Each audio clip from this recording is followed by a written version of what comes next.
نحمده ونصلي على رسوله الكريم بسم الله الرحمن الرحیم۔ السلام علیکم معزز ناظرین، ہم نے طہارت کا جو بیان شروع کیا تھا، آج اس میں ہم غسل کا پورا طریقہ، غسل کے فرائض، سنت اور مکروہات بیان کریں گے۔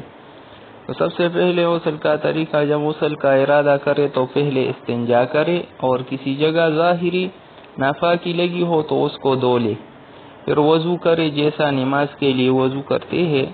اگر پختہ جگہ ہو یا تخت یا پتھر پر غسل کر رہا ہو تو پاؤں بھی ابھی دھو لے، اور اگر کچی جگہ میں غسل کر رہا ہو تو پورا غسل کر کے آخر میں پاؤں دھوئے۔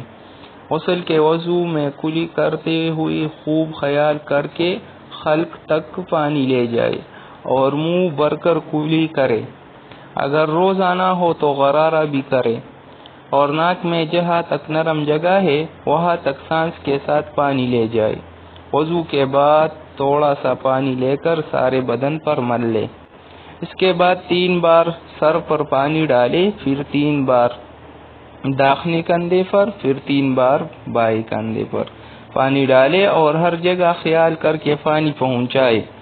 بال برابر بھی جگہ سوکھی رہ گئی تو غسل نہ ہوگا۔ مسئلہ: اگر غسل کے بعد معلوم ہو کہ فلاں جگہ سوکھی رہ گئی ہے تو خاص اسی جگہ کو دھو لے۔ پھر سے فرائض غسل۔ فرائض غسل 3 ہیں۔ نمبر 1، خوب خلق تک پانی سے منہ بھر کر کلی کرنا، ناک میں سانس کے ساتھ پانی چڑھانا جہاں تک نرم جگہ ہے۔ نمبر 3، تمام بدن پر 1 بار پانی بہانا۔ غسل کی سنت۔ غسل کی سنت یہ ہے: غسل کی نیت کرنا، اولاً ظاہری ناپاکی دور کرنا اور استنجا کرنا، پھر وضو کرنا، بدن کو ملنا، سارے بدن پر 3 بار پانی بہانا۔ مکروہات غسل۔ غسل کی مکروہات یہ ہے: پانی بہت زیادہ گرانا مکروہ ہے، اتنا کم پانی لینا کہ اچھی طرح غسل نہ کر سکے۔